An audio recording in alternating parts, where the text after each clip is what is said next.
So let's talk a little bit about the UN Security Council. How did it come to pass? What is it exactly? And how does it work? Does it work? Let's raise the black.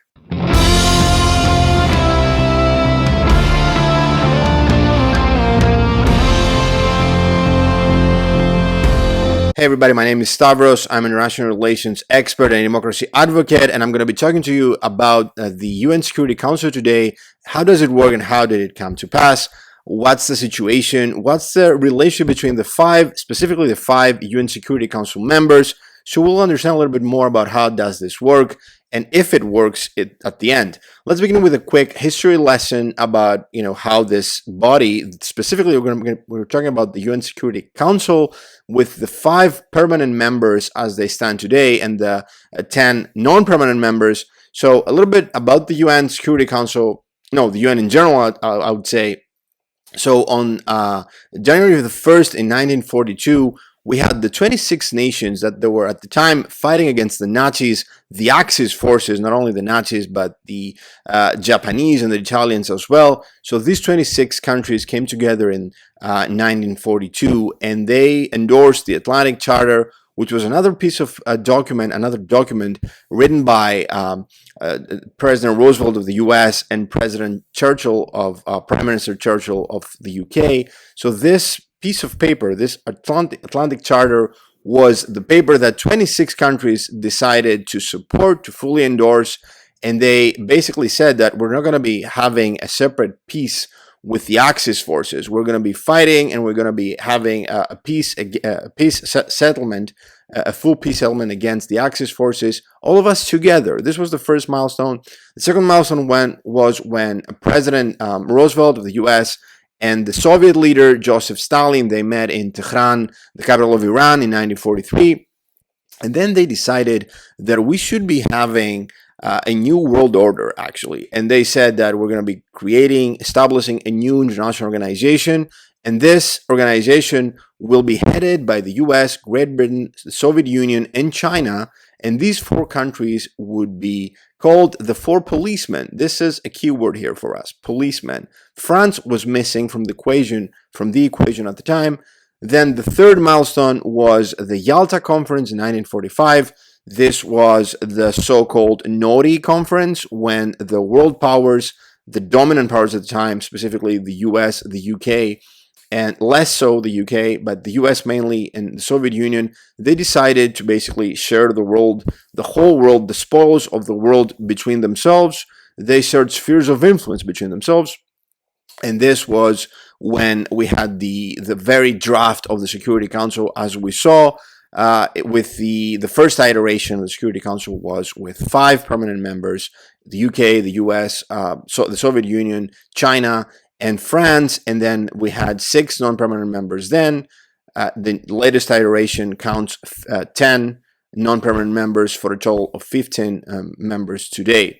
So finally, as it is known, on October 24th, 1945, the United Nations came into existence. It was established and founded then with these 5 permanent members, and their permanent members, and the ultimate power that they wield at the UN Security Council level is that they can veto anything. They can stop any decision, any resolution, any opinion that may become the law of the land, the law of the whole world, actually, through the UN Security Council, can be vetoed by any of these 5 powers. They have the ultimate power of veto. Obviously, there have been discussions about the future and if this actually works, if this iteration of the UN Security Council is adequate and represents the totality of humanity. Actually, if many people are saying that we should be having more members that are permanent at the UN Security Council level, such as someone, for instance, from Africa, or more populous or more powerful countries such as Japan, Germany, Brazil, India, South Africa as well. All of these countries are countries that have been discussed as potential new members for the UN Permanent Security Council. We have to understand a little bit more about what this council is, and to do that, and what do they do actually there. So first and foremost, the key phrase here is spheres of influence. these countries, they are extending their power. They're basically controlling huge chunks of the globe, if you actually think about it, through their membership in these highly prestigious group of countries in the UN Security Council. So they extend their influence over countries, allies, vassals, and consequently, different regions and parts of the world. To further understand, in order for us to understand what are these countries and how they operate, we need to remind ourselves that these 5 countries were actually the winners of World War II. Yes, they were the UK, the US, France, the Chinese, and the Soviets. They beat the Nazis, they beat the fascists in Italy, and they beat the Japanese imperialists. So the Chinese fought against them. And obviously, the western part of the world they fought and they beat the Nazi Germany and Italy. So these are the winners. But most importantly, though, first and foremost, they shared the spoils of this victory, and these spoils were the international organizations. These countries, they decided through this Yalta conference that I mentioned before, they decided in 1945 to basically share their influence over the globe. In that particular point in time, Roosevelt and Winston Churchill and Joseph Stalin, they met. Churchill met with Stalin, and he had the agreement by Roosevelt to negotiate on his behalf. So they exchanged territories basically and control over the globe. And if you want to dig deeper, you can search the so-called naughty document or the so-called percentages agreement, according to which these the West and the East shared the world. And if you find the actual document, and I'll make sure to upload it here, link it here, you will see that this is the naughty document that Winston Churchill called it naughty. And in that document, they basically share power in many different, they exchange dominance. That's what they're doing, the West and the East. So in the case of Greece, which is the country where I'm from, you'll see that 90% of control of Greece was to be had by the UK, by the West, though, and to be more accurate. And then 10% of that, 10% of control over Greece would be had by the Soviets. So not only they share, they shared their ideas of who's going to be controlling what, but then they created specific percentages of their influence domestically inside these countries. And that is why the reason, for instance, why Greece is,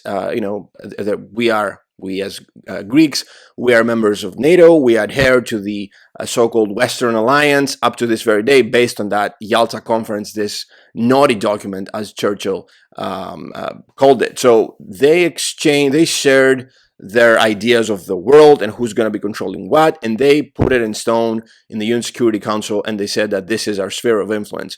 So obviously, the West has the upper hand because they have 3 members instead of 2. The Eastern Bloc has 2 members, China and the Russians now, and then the West with the UK, the French, and the Americans, they have 3 seats. Why? Because the US was the ultimate victor of World War II.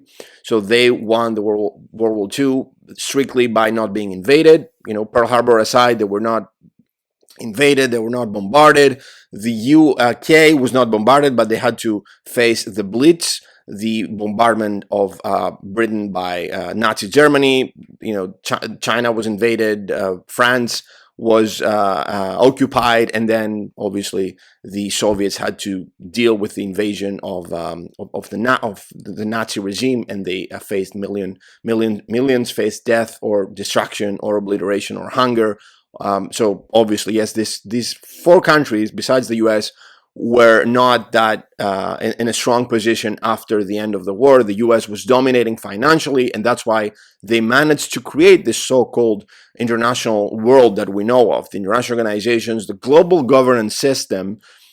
At its peak, at its height, they created the UN. So yes, they have 3 members there, and the US can use any of the other Western countries in their stead to veto anything that might be unpopular in the States. For instance, they can use the French vote or the UK vote to shield any ally or vassal of the US as well. So this is also important, that the US, or not only the US, and any country, any UN Security Council member, they can shield their vassals and their allies. That's what they have been doing. That's what the UN Security Council membership provides them, shielding and protecting allies and vassal states, other countries, and that's why they need this power to, protect. For instance, the U.S. is protecting right now the Israeli government. The Russians are pushing forward motions against the government in Tel Aviv because of what's happening in Gaza, and then the U.S. is shielding them by vetoing anything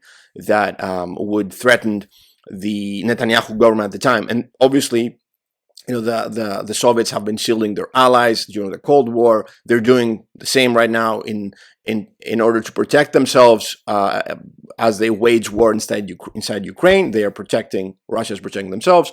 The Chinese have been protecting the North Koreans, which is also a vassal state of China. So you see here the pattern. So this is what's happening. These countries are protecting their vassals and allies, and that's how they wield their power, through the UN Security Council membership.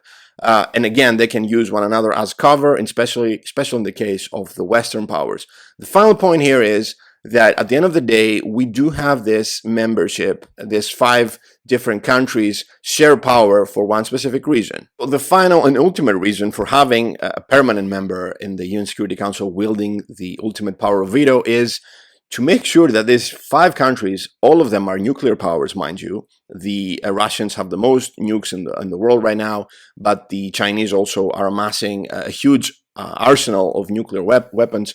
So the idea is that we would like these 5 countries to not feel threatened enough to wage war. So instead of forcing them, cornering them and forcing them into a corner that they would have to fight to protect their interests, instead of that, they agreed between themselves that yes, you can have the veto, the power of the veto. So diplomatically and politically, you can protect yourself if you feel that vital interests of your country or your sovereignty or anything as such are being threatened. You can stop that by wielding this power, this political power of the veto, instead of forcing them to wage war. Why? Nobody would want to go to war with any of these 5 countries, because obviously the nuclear threat is there. There is something that we call going mad in international relations. This is an abbreviation for mutually assured destruction. That's what MAD is. So if any country goes to war, any of these nuclear powers go to war, the other countries are also facing destruction. Actually, the whole of the planet is facing destruction in the case of a nuclear holocaust. So to avoid a nuclear war, to avoid World War III, they gave themselves actually this power of the veto to not feel such amounts of threat to wage war and to stop any action against them politically.